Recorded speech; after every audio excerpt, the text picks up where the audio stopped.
In 1990, a federal tax court handed the wealthiest families in America a door out of the estate tax, and for 35 years, they made sure no one else knew it was open. No public announcement, no press conference, just a quiet ruling buried in legal language most Americans would never read.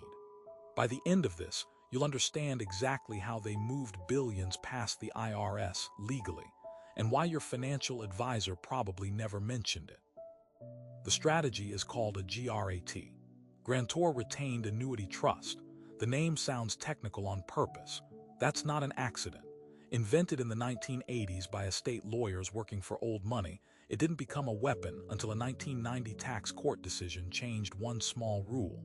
After that ruling, the Waltons used it. The Pritzkers used it.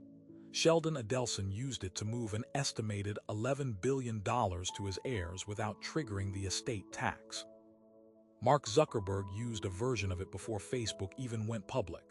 These are documented. These are facts. And for 3.5 decades, this stayed inside a room most people were never allowed to enter. Here's what a GRAT actually does. You transfer assets, stocks, shares, a stake in a company into a special trust. You receive annuity payments back over a set term, usually 2 to 5 years. Any growth above a threshold set by the IRS. It passes to your heirs completely tax-free. No estate tax, no gift tax, nothing. The IRS sets what's called the Section 7520 rate, a hurdle the assets have to beat. When interest rates are low, that hurdle drops close to zero, which means nearly all the growth escapes.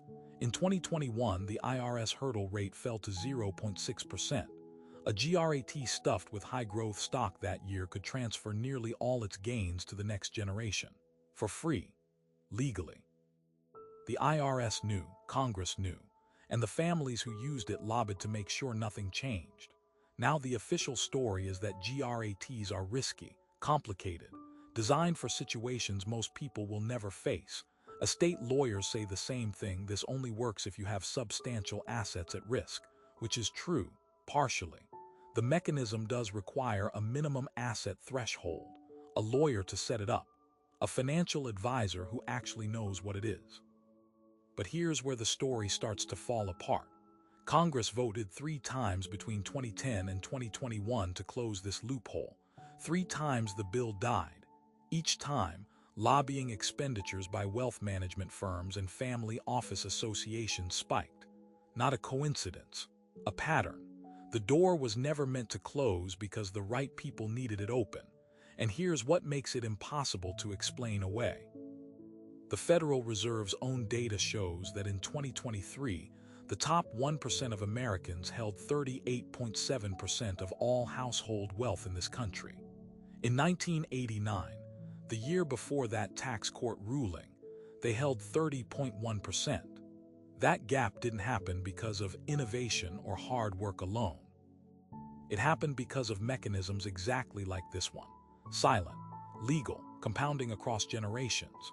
Researchers at the Federal Reserve Bank of Cleveland estimated in 2019 that GRATs and similar strategies cost the federal government between $13 and $25 billion a year in foregone revenue. Every year, for 35 years. That's money that didn't go to schools, didn't go to infrastructure, didn't go to Medicare.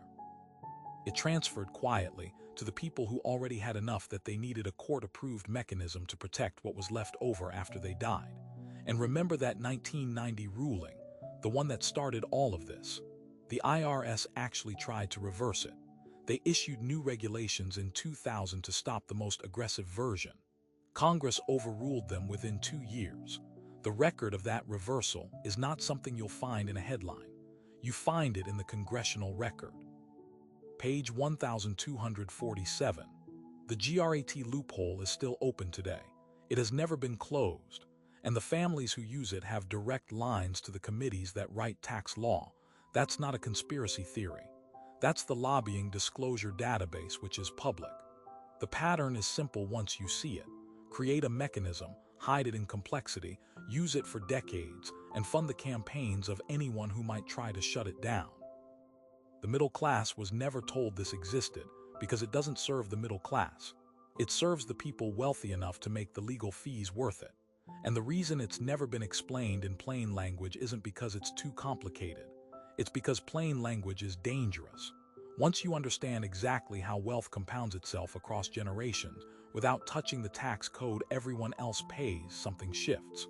You start asking different questions. So here's the one they never answer. If this strategy is perfectly legal and documented and openly used by some of the wealthiest families in the country, why is this the first time most of you are hearing about it? Who benefits from that silence? And what else is sitting on page 1247?